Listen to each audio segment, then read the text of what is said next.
Sir, sir, the Honorable Leader, the Thambigriba Leader of the House, Thamjagriba Ngasagi Maming Singh, Dr. Singhi organization gi source tagi I have been tanga sir.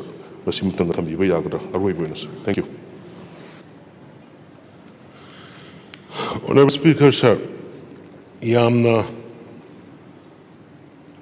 challenging oiba ma oikiba COVID koi punaki adlaida ngasagi nupi macha ma England dagi challenging oiba positive boy and the mayam se ana peniki oiba du matam du da uziki doctor group sina tawraka magi positive boy rakpadu negative boy rakpadu da mayam punamakta masirina si phaiko yam panic oigunu haibagi message ma pinning ba doctor sing jesu madu ki sanna bagi encourage tawba puning thok poina tawbani madu paisa sanction tawgre sidna te sir ekoi driver sing piu yada bus driver sing the honorable member had the answer me. We Jirida train the rio or a brush is a few other the choppy other problem. Other per day the Pachanga fishing Haina Moigi duty to give all of the increased or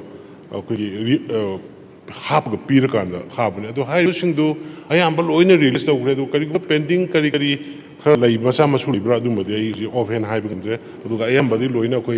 Could the secret about the Peter Tobuni and other matters? Next, question number 446. Hangbigadavana, Honorable Member C. Kodozun Gobindas, the Pakumbigadova, Honorable Minister PhD. Sir, question number 446. Honorable Speaker, sir. Answer to start question number 446. A. None. B. Does not rise. Sir, Toti ising thak no phangi si sir sokta water tanker sing si chen dar kan khakta do rang mani da. Okay, house the family ba treasury bank the family so ya vegan. Only when the water tankers does not ply on the road, then only we will assume that potable drinking water is made available to all the household. Asumana lamba report say, Masi, I have a young team in the house. I was an honorable member Nabolgi. Rural water supply camps again. Almost, I'm a house alive. Honorable CM Mission Birangani, you know the maybe by in 2019 I wrote a to Honorable Chief Minister. Saying that since June 2017, one village, Bishanpur district headquarters, hang Nakanda Lebakwa Sivaiko village, ising people have created, and I is one. I remind to the Honorable Minister also time and again. He did not hit our request. Ultimately, I pocket 5 lakhs put on that ising people level. Adu scheme me amamale, Kudumoina, Nabol Kinder, Atuba Kinder, rural water supply scheme since when a fellow, Badu, Lena House report among them. Officers in Sintaka, isn't low the ready sing Takpa Jasin. And not some Janings. Karigumba question Matamiam Sanjoroy.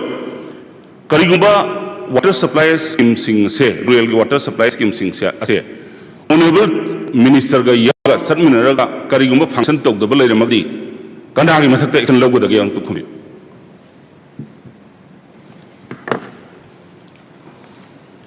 Honorable Speaker, sir.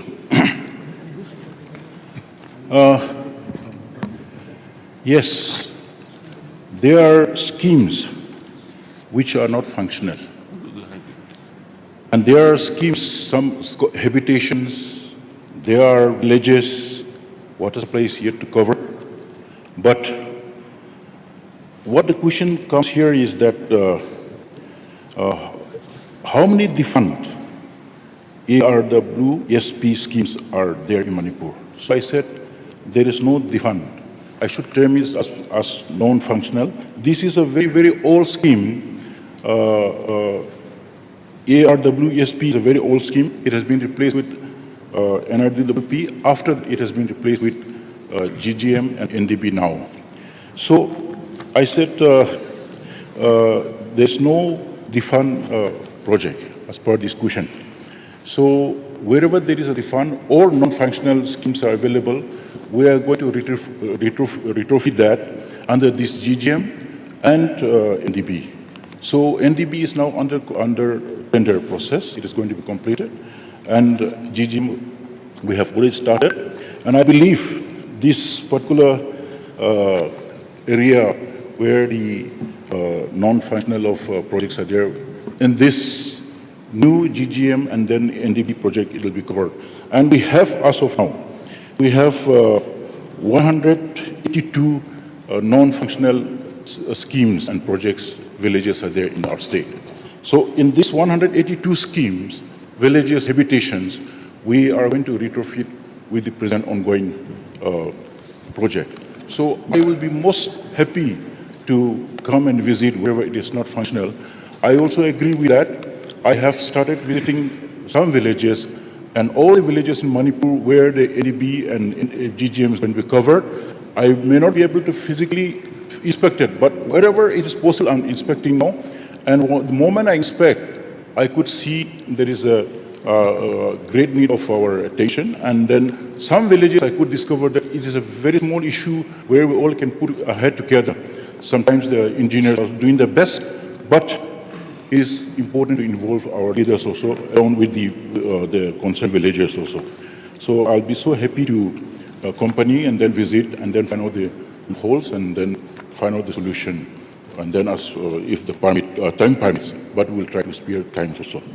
So this is the situation. So my question, my answer to your question is that there's no defund schemes, but they are non-functional. I should term that way. So wherever there's a non-functional scheme, we are going to retrofit, and it's going, and the tender process is on. And then the second question is that when the people will get benefit, once we start implementing the NDB projects and the GGM, we are very confident that we'll be able to implement. Thank you. Mr. Speaker, sir, through you, I'm not a scholar, and I'm a little learned thing also. But I was looking at the department around about 3.5 years. I also have a little knowledge about this department. I don't know what is, but Honorable Minister may kindly distinguish between the defunct and the non-functional. Please. Honorable Sir, maybe I thought the defund is totally not repairable or revivable, but it could be wrong on my part to the language. But non-functional means it is not, the project is already there, implemented from before, but there is some problem and it is not given space. So we want to identify the problem in that particular area and then make it functional. That's why I said it is non-functional. So when there is no project already implemented, and if it's not functional, we have to rectify that, revive that. That's what I'm trying to explain.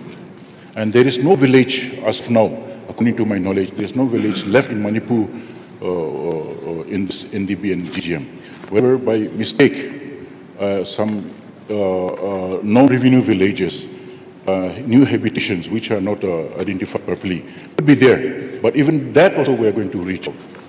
Thank you. Demand I thamjara sir. Matam yam lawjoy. Last question Honorable Minister na ma yam nungai ni pa phangaga thaisi. Honorable Minister si karamai ni phangada ge dum khata haibiyo.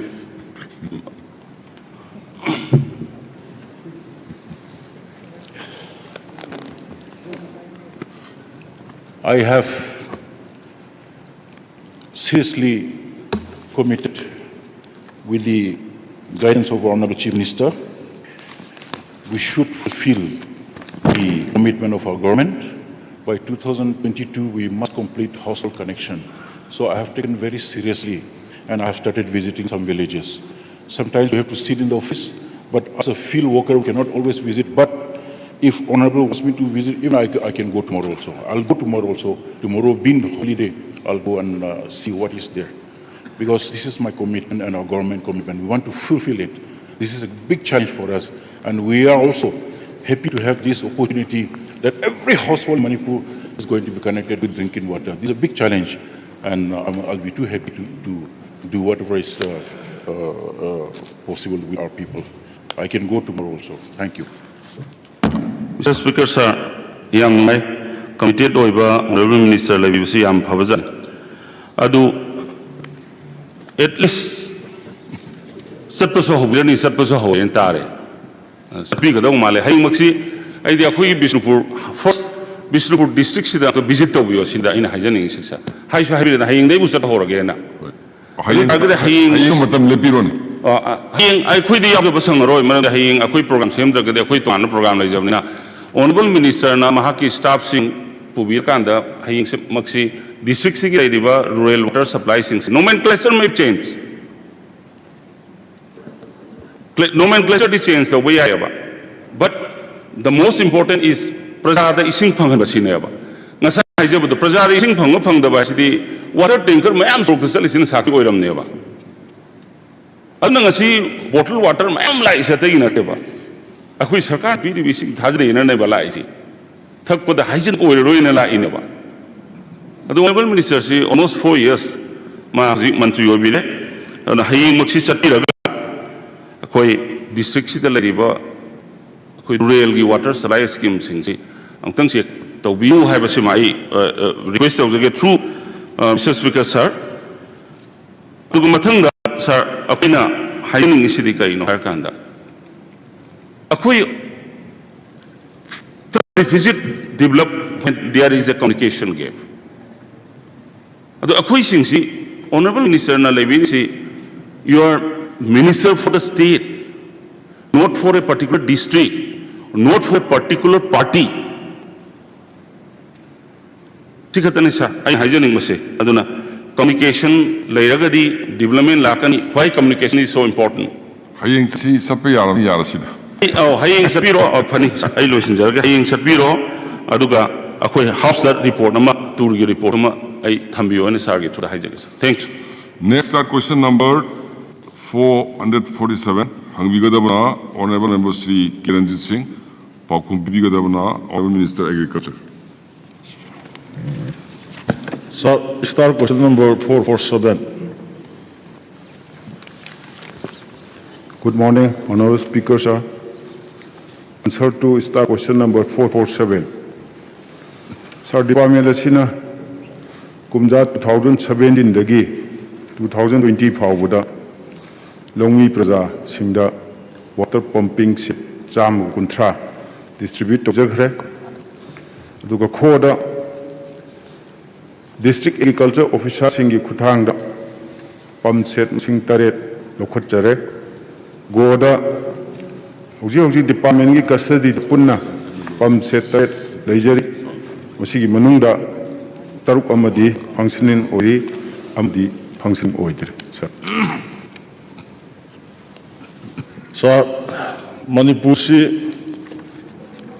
Durton are music Malim Pumbasida, climate change, Naponomorum Oina, Nongjugi Sangsi Amnawapa, Suragasu Magi, Sum Tokpachang, Sudavagi, low mission missing Sigi, low.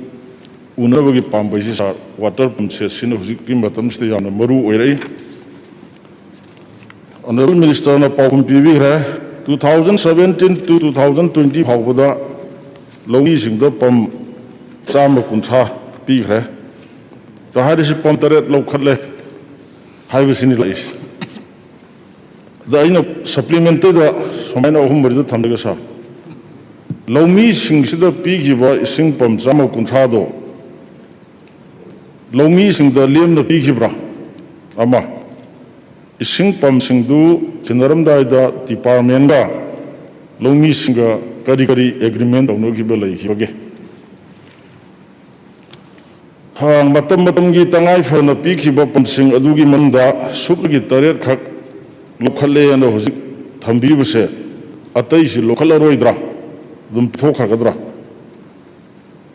aduna pamsingsi department gi oba policy da lemna pibagi oramagadi khangre adu matam gi oina darkar lebedo piraga lokhatpa gi policy oramagadi out of 130 pump set sida tare lokhalaga 223 pump lehorise masi lokhatana thambasigi bari leina pa officer sing damdugi responsibility fixed tawum thoktabra sikhatang han jagi sa Sir, honorable member na Habibudum Sumi, Matamgi, National Committee, Sing Chao Bakan, the drought Bakan, Tamatamdugi, Manipur City Suraga Nomaga, Sazabana, Ambo Oibanina, Longi Singi Kalga, 130, 2018-19 30 ama do 1920 da 100 ama masi longmi sing ki dawak khallaga sarkar sina distribute tokjaki bani ado ekoi district agriculture officer sing ki through da district agriculture officer sing ki through da koi distribute tokjaki bani aduga mado distribute tokra matung da madugi payment dudi madu free of cost ni aduga ekoi hoje honorable member na takiba tareti loklaga tare atai 123 judi kargi model khatabuno ba madugi ai haijage hauji hori khoi field 123 se utilize tawraga rabi crop ki kargi sing chingne dana district agriculture officer singna supervision tawga field hauji function oidina leiri ba tare amadi ai hauji haijari sini tare amadi koi custody leire amadi adre taruk amdi fazana function oina leiri sir. So last question. Yam pare honorable minister na rabi crop ki remaining amadi adre taruk amdi fazana function oina leiri sir. So last question.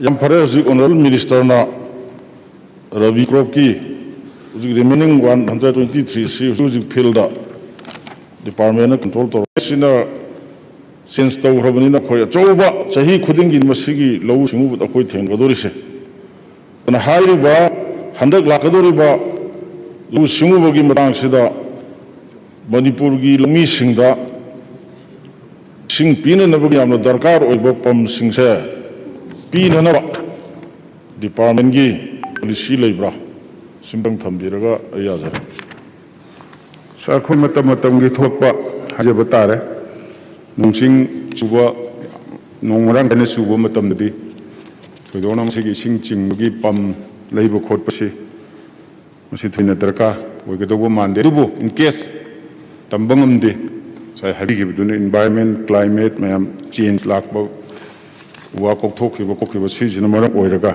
drought thokpa matam di koi honorable CM ga tanaraga longi praja sinau singi tawdaba yadaba adugumba thawdang amani khanjaraga koi honorable chief minister ki makhada lejabanina kari tawsige haibado tanaraga koi matam dugi dum problem solve tawna hona jage hain thamjage sa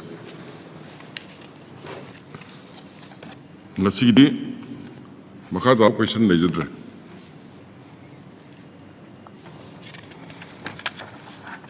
next agenda number 2A paper to be laid on table honorable chief minister leader of the house na paper laid over gani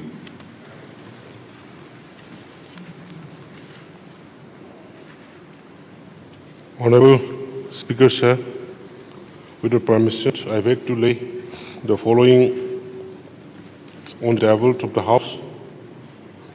Want the Manipur Conservation of Paddyland and Wetland Amendment Ordinance 2020, Manipur Ordinance number 6 of 2020, which was promulgated by the Governor on 14th October 2020. 2.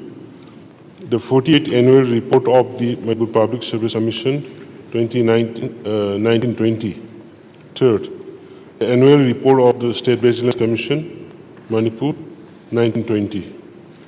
4. The Annual Report of the Manipur Lok Ayukta 1920.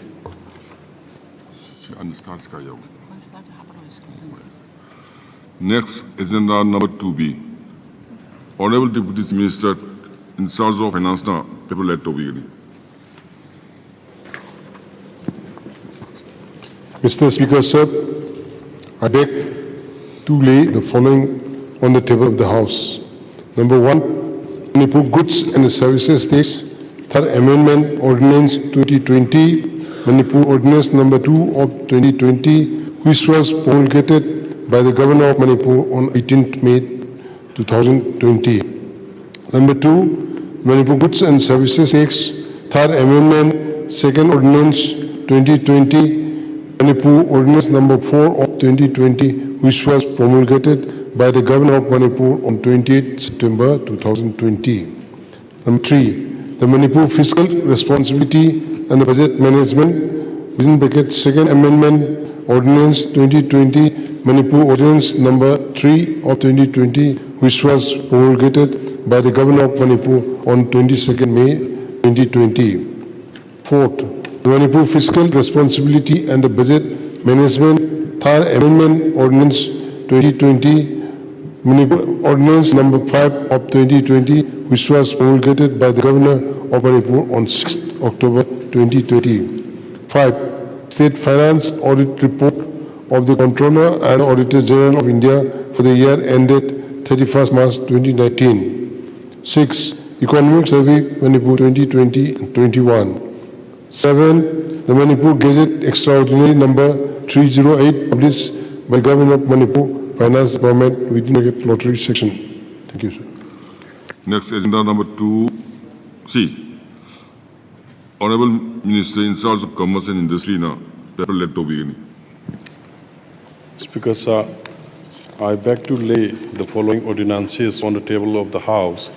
From number 1, the Manipur Industrial Single Window Clearance Ordinance 2020, bracket Manipur Ordinance number 7 of the 2020, which was promulgated by the Governor of the Manipur on 14 December 2020. Number 2, the Manipur Public Services Delivery Guarantee Ordinance 2020, bracket Manipur Ordinance number 8 of 2020, which was promulgated by the Governor of Manipur on 14 December 2020. Thank you, sir. Agenda number 2D. Honorable Minister in charge of Law and Legislative Affairs na paper let to be. Chair, I beg to lay the following on the table of the House. Roman number 1, Manipur Court Fees Manipur Amendment Ordinance 2020, Manipur Ordinance number 1, 2020, which was promulgated by the Governor of Manipur on 15 May 2020. Roman number 2, the Presidential Order and the Ministry of Law and Justice notification. Agenda number 3, calling attention. Calling attention notice, Honorable Members, see case vacation Simodaki Pangje, Honorable Member rise to be. Honorable Sir, Rules and Procedure and Conduct of Business, Manipur Legislative Assembly, Rule number 77, Makata, and calling attention Pukhat Sir. Sir, Akwagi, and the session Hogunimit. February tari ungi sanala baki pausi da heading da amayo jiri lambi da I am na lai share police ti lotre cement puba truck ama I am na lok the integrate sa sidai da irisi ai kana mama khabar da harega soi blame tawroi akhoi gi unidentified gunmen khandit tawre na lawre paper na sidai da अखोई सरकार के सु centre लेरी पे BJP लेंगा के सम नकना या नबा America पुरागा शिस्पिया तौदना शांति के वारी सरबा आईएम न तोंगनी सो आई ब्लेम तौरोय नम फेक चे खंगदि तौदबु फेक अमदि खुलाई तो पाइबा गेंग खुदपु खंगदे कना गुम खुदपु खरनति करि गुम थौ खर थोले सि याम तोइना अखोई मणिपुर प्रजाना ताबा फमनि Nangsu Governor Reski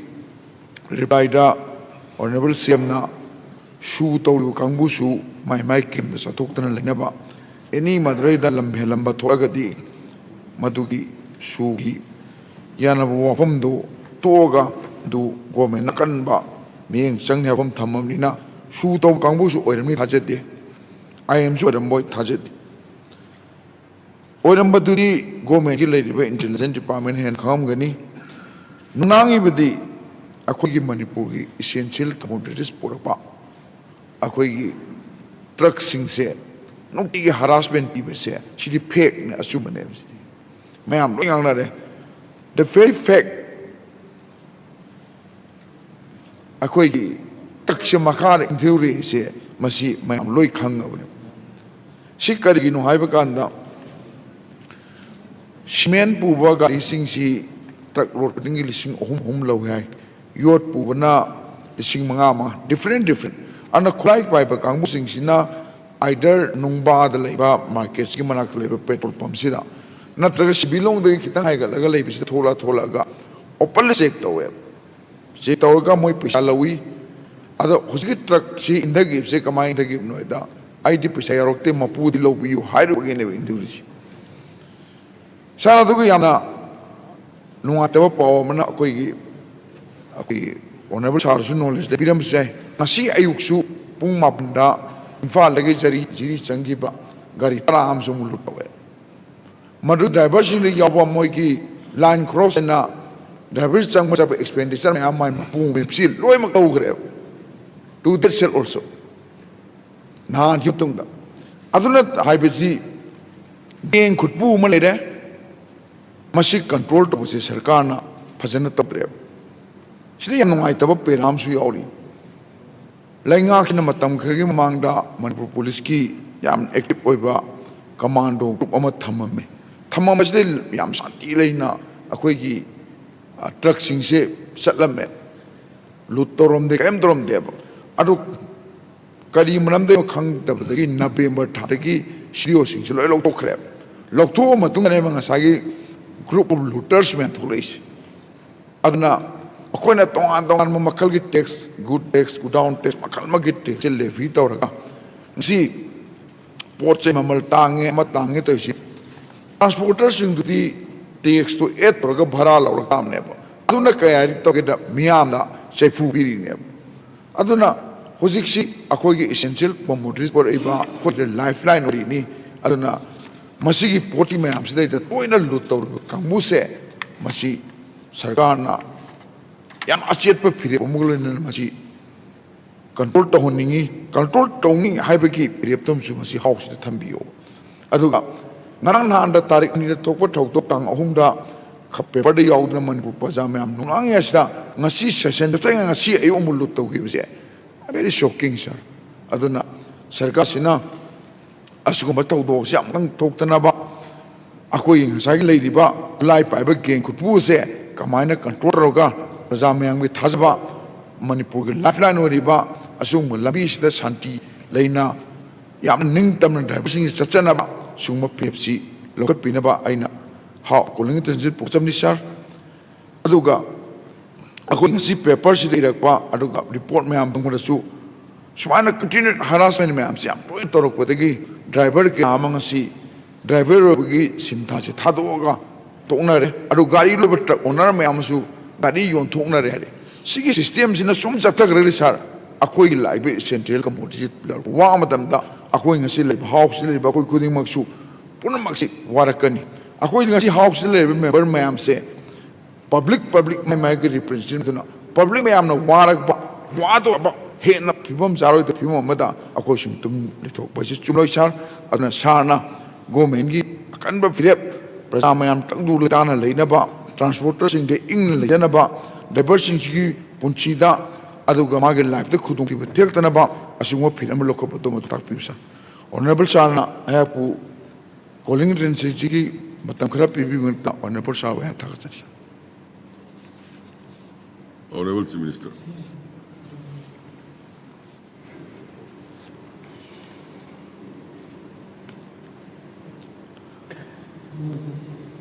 Honorable Speaker, sir, honorable member, Shri Zoe Kishant, pukhotpiraiba calling attention Imphal Jeri lambi sida nahan truck ama indhaba masak khangdaba singna cement puba aduga text toina underground sing or gate masak khangdaba kangbu tawbu sing ta na pukhotpiraiba state ki interest I appreciate Ojeri, welcome to Ojeri. High basic clarification kara. Matam plus hang abani kuirabani am sugumba thogoksi thokidaba.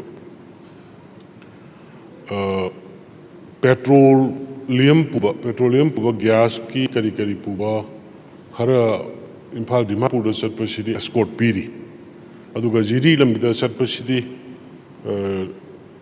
leiriba mayam gi law and order security haidana security convoy group satpadu tokrabani 2019 adu nantaka thoisi anirakumba sure hantaki masi yama laibuk tibani hairiba thaudoksi coastal project limited haidana sigi railway gi thabuk tawba company am khang masi company sigi moi cement puraga lakada tarik kunmathoi tarik kunsamathoi gi pungmari makhai mukta abasida aikhoi gi nipa amakhangna kaino da kamakpane dambida tawdang jang ambisda ujiki truck se kadang nipa amasina khamba sibit the man has ai asaiba ai yauge ang thinbiramu hadana hairaga mana rengpang Bishnupur road adugi khanaba aduba ku biramu adugi 10-20 km muksala kanda ujigi driver sigi atabu rehemen ado masi kumbaga doi manak tu da mi ma muleram mi em kham leram mi shi pu da me na pu kan masi gari ji khamale ga moi da kari leina bunu khari gari ji khamale hand brake driver ne hand brake si singkal ga kame aga driver si tam thoga hoji ki mi ani si kakalaga driver hand brake singkal du tha lok thara inhaban masi amna strongest am da we condemn to hana nungba da asigi area sida koi commando kari dum lai hujik su lai bani adu hantak more da yam thon ga thogdo ma thukiba mi ama noina kapa mena to da more is sensitive oiba lok is policy gi kari yam importance obina madida mass coming operation duma to hon ba da commando singdu lo tho ga to bani adu bu ngarang aikoi additional SPM na lusing ma team dor ga thagre adai nangoroi mata du ngasi ayuksu some area khara assembly tawri si kangi ni mo assembly tawri si da kaigumba khara kari moi lai na khang ningi ra truck tare ni pan gi huji honorable member na hagi bito tare adu puna moktu huji massly khoi operation torga police nga hen ba thajal laga sam rifle ge torga tawi moi ji moi khara lai ri ga na unnabgi honabgi mong sumal adagi gunda khara krino and anyway aina hana Thouram Lairamba Pibam the Gidi Karagradi Pagalabra and Kanjavani. Otherwise, I am Kana Honajari, Hosiki highway neither. I in Hansu Senapatigi, the Senapatigi Civil Society, ma'am. Honorable Minister Sindauna, what is I? Senapati Bazar Dakari, the diversion the Trosser of Bokopa. The my own social media, the Lapway. Masi yaringi masi people's ki involvement like the yarroy. People's in the masigi pose, mayam sali be kholi ba pot putoposin to riba se khoi gi pone. Police kaktana bill to boda. Aidi masak khang da civil da karida group oina kholai paire thokpona tre bitos. Wigi hair ba mi man kham le rame gari du da ai sabok hin biu hare ya yauge hare kilometer tara ko tele mi em le rame moi toroga madu de ne batus. Aduna har ba post tackle tunana ba yam kana Honajari National Highway the foolproof ꯍꯥꯏꯒꯨꯝꯕ ꯂꯨꯇꯔꯁꯤꯡ ꯁꯤꯒꯨꯝꯕ tax ꯈꯣꯝꯂꯤꯕ ꯈꯣꯠꯂꯤꯕ ꯁꯤꯗꯒꯤ ꯊꯤꯡꯅꯅꯕ ꯑꯩꯈꯣꯏ ꯃꯇꯦꯛꯀꯤ mobile kilometre 5-5ꯒꯤ ꯅꯠꯇ꯭ꯔꯒ 10-10ꯒꯤ cover ꯇꯧꯕ ꯌꯥꯕ mobile ꯇꯤꯝꯁ ꯃꯗꯨꯒꯤ ꯒꯥꯔꯤꯁꯤꯡ ꯀꯔꯤꯒꯤ ꯂꯩꯅꯅꯕ ꯑꯩꯈꯣꯏ ꯑꯌꯥꯝꯕ ꯄ꯭ꯂꯥꯟ ꯇꯧꯔꯦ ꯃꯔꯨꯑꯣꯏꯅ ꯍꯥꯏꯋꯦꯁꯤꯡꯗ ꯑꯗꯨꯒ ꯍꯥꯏꯋꯦꯁꯤꯡꯁꯤꯗꯩꯗ ꯊꯝꯅꯅꯕ ꯑꯩꯈꯣꯏ ꯁꯦꯀꯨꯔꯤꯇꯤꯁꯤꯡ ꯑꯩꯈꯣꯏ ꯄ꯭ꯔꯤꯄꯦꯌꯔ ꯇꯧꯔꯦ ꯑꯗꯨꯅ ꯊꯣꯛꯈꯤꯕ ꯊꯧꯗꯣꯛꯁꯦ ꯑꯩꯈꯣꯏ FIR ꯑꯃ ꯂꯧꯈꯠꯂꯦ FIR ꯅꯝꯕꯔ ꯀꯔꯤꯁꯨ ꯄꯟꯗ꯭ꯔꯁꯨ ꯑꯩꯈꯣꯏ ꯂꯧꯈꯠꯂꯒ ꯌꯥꯝ ꯀꯟꯅ ꯃꯁꯤꯗꯩꯗ ꯑꯩꯈꯣꯏ ꯍꯥꯏꯔꯤꯕ ꯃꯔꯥꯜꯕꯁꯤꯡ ꯃꯗꯨ ꯇꯧꯔꯝꯃꯤꯕ ꯄꯣꯠꯁꯤꯡ ꯑꯗꯨ ꯑꯩꯈꯣꯏ ꯐꯥꯅꯅꯕ ꯍꯣꯠꯅꯔꯤ ꯑꯗꯨ ꯃꯣꯏꯗ ꯀꯝꯄꯅꯤꯗꯨꯗ ꯍꯪꯉꯦ ꯅꯣꯏꯗ ꯗꯤꯃꯥꯟ ꯅꯨꯡꯃꯥꯟ ꯇꯧꯕ ꯈꯣꯠꯄ ꯑꯗꯨꯝꯕ ꯂꯩꯕ꯭ꯔꯥ ꯃꯣꯏꯅꯁꯨ ꯑꯗꯨꯝꯕꯁꯨ ꯂꯩꯇꯦ ꯍꯥꯏꯕ ꯑꯗꯨꯅ ꯍꯥꯏꯔꯤꯕ ꯄꯣꯠꯁꯤ ꯑꯩꯈꯣꯏ ꯀꯣꯁꯇꯦꯜ ꯄ꯭ꯔꯣꯖꯦꯛ ꯂꯤꯃꯤꯇꯦꯗ ꯍꯥꯏꯕꯅꯤ ꯍꯧꯖꯤꯛꯀꯤ ꯀꯩꯅꯣꯁꯦ ꯑꯗꯨꯅ ꯁꯤꯃꯦꯟ ꯄꯨꯕ ꯒꯥꯔꯤꯅꯤ ꯌꯥꯝ ꯆꯨꯝꯃꯤ ꯑꯗꯨꯅ ꯑꯩꯈꯣꯏ ꯍꯥꯏꯔꯤꯕ ꯃꯇꯨꯡꯗ ꯁꯤꯒꯨꯝꯕꯁꯦ ꯊꯣꯛꯇꯅꯕ ꯑꯩꯈꯣꯏ ꯁꯦꯀꯨꯔꯤꯇꯤꯒꯤ ꯆꯦꯛꯁꯤꯟ ꯊꯧꯔꯥꯡ ꯑꯩꯅ ꯍꯧꯖꯤꯛ ꯍꯥꯏꯖꯈꯤꯕ ꯑꯗꯨꯃꯥꯏꯅ ꯑꯩꯈꯣꯏ ꯃꯣꯕꯥꯏꯜ ꯇꯤꯝ ꯊꯝꯕ ꯑꯗꯨꯒ ꯚꯜꯅꯔꯦꯕꯜ ꯑꯦꯔꯤꯌꯥꯁꯤꯡꯗ ꯀꯃꯥꯟꯗꯣ ꯇꯤꯝꯁꯤꯡ ꯑꯗꯨ ꯁꯦꯀꯨꯔꯤꯇꯤ ꯄꯥꯔꯁꯣꯅꯦꯜꯁꯤꯡ ꯁ꯭ꯇꯦꯁꯟ ꯇꯧꯍꯟꯅꯕ ꯑꯩꯈꯣꯏ ꯀꯟꯅ ꯂꯧꯈꯠꯆꯔꯦ ꯑꯗꯨꯒ ꯍꯧꯖꯤꯛꯀꯤ ꯄꯥꯔꯇꯤꯀꯨꯂꯔ ꯊꯧꯗꯣꯛꯁꯤꯒ ꯃꯔꯤ ꯂꯩꯅꯅ ꯊꯣꯛꯏꯕ ꯊꯧꯗꯣꯛꯁꯤ ꯑꯩꯈꯣꯏ ꯑꯊꯨꯕ ꯃꯇꯝꯗ ꯃꯔꯥꯜ ꯂꯩꯕꯁꯤꯡ ꯐꯥꯅꯅꯕ ꯍꯣꯠꯅꯖꯔꯤ ꯑꯩ ꯍꯥꯎꯁꯇ ꯑꯗꯨꯃꯥꯏꯅ ꯑꯩ ꯊꯝꯖꯒꯦ sir thank you Sir, Honorable Leader of the House, koi sarkar na local liba fire yamrup jumna thamigre koi mobile team me am thamni ko ni yam no aisha. Namaste koi na amtang thamjani mi sa koi ge anxiety thamjagi ba essential commodities me am purposing se he am to in to em se aduna ngasai gi koi hana commando lok kriching se amuk thamadra amuk thamaga di tawram de haibi madu thaben not only ngasai mobile team tui wafam na te ba command si diput tawrata adu kari gumba khoi driver sing transport sing porok da moi thona lei jena ba government su yam kanna section tharong khali adu by chance kana gumba myo khana khudong chawal lorga driver de harassment pirak partner public ki essential commodities porok da mang ba already government na matugi scheme gumba raka compensation gumba piba adu gumba policy le bibra adum dang se upiyo to kari aja ꯃꯁꯤꯒꯤꯁꯤ ꯑꯌꯥꯝꯕꯅ ꯃꯣꯏ ꯀꯝꯄꯅꯤꯒꯤ ꯒꯥꯔꯤꯒꯤ ꯑꯗꯒꯤ ꯃꯣꯏꯒꯤ ꯁꯤꯃꯦꯟꯒꯤ ꯑꯣꯏꯔꯁꯨ ꯃꯣꯏ ꯀꯝꯄꯅꯤꯒꯤ ꯀꯔꯤꯒꯤ ꯑꯌꯥꯝꯕ ꯃꯣꯏꯒꯤ ꯏꯟꯁꯨꯔꯦꯟꯁ ꯁ꯭ꯀꯤꯝꯁꯤꯡ ꯂꯩꯅꯕꯅꯤꯅ ꯒꯣꯔꯃꯦꯟꯃꯛꯀꯤꯗꯤ ꯍꯧꯖꯤꯛ ꯂꯩꯇꯦ ꯑꯗꯨꯕꯨ ꯑꯣꯅꯔꯦꯕꯜ ꯃꯦꯝꯕꯔꯅ ꯍꯥꯏꯔꯤꯕ ꯑꯗꯨ ꯃꯣꯏꯗ ꯑꯦꯟꯀꯔꯦꯖ ꯇꯧꯅꯕ ꯀꯔꯤ ꯇꯧꯕ ꯌꯥꯕꯒꯦ ꯍꯥꯏꯕꯗꯨꯃꯛꯇ ꯌꯦꯡꯖꯒꯦ ꯑꯗꯨꯒ ꯑꯩ ꯍꯥꯎꯁꯇ ꯊꯝꯖꯅꯤꯡꯕꯅ ꯁ꯭ꯄꯤꯁꯤꯌꯦꯜꯂꯤ ꯍꯥꯏꯋꯦ ꯑꯅꯤꯁꯤꯒꯤ ꯑꯍꯨꯝ ꯍꯥꯏꯇꯥꯔꯦ ꯍꯧꯖꯤꯛꯇꯤ ꯀꯩꯅꯣꯒꯤ ꯑꯩꯈꯣꯏ ꯃꯤꯖꯣꯔꯥꯝꯒꯤ ꯂꯝꯕꯤꯁꯨ ꯐꯖꯅ ꯆꯠꯂꯦ ꯁ꯭ꯄꯤꯁꯤꯌꯦꯜꯂꯤ ꯍꯥꯏꯋꯦꯁꯦ ꯁꯤ ꯈꯛꯇꯒꯤ ꯑꯣꯏꯅ ꯌꯦꯡꯅꯅꯕ ADG ꯑꯃ ꯑꯦꯗꯤꯁꯅꯦꯜ ꯗꯥꯏꯔꯦꯛꯇꯔ ꯖꯦꯅꯔꯦꯜ ꯑꯣꯐ ꯄꯨꯂꯤꯁꯀꯤ ꯊꯥꯛꯇ ꯑꯃ ꯑꯦꯁꯥꯏꯟ ꯇꯧꯔꯒ ꯊꯝꯖꯔꯕꯅꯤ ꯍꯥꯏꯔꯤꯕ ꯄꯣꯠꯁꯤꯒꯤ ꯄꯥꯔꯇꯤꯀꯨꯂꯔꯂꯤ ꯑꯦꯠꯂꯤꯁ ꯃꯌꯥꯝꯒꯤ ꯀꯟꯁꯔꯟ ꯑꯣꯏꯕ ꯄꯣꯠꯁꯤ ꯁꯦꯞ ꯑꯣꯏꯍꯟꯅꯕ ꯍꯥꯏꯗꯅ thank you Next, agenda number 4, presentation of supplementary demands for grant. Honorable Deputy Chief Minister in charge of Finance, supplementary demands for grant 2020-21 present Dogini.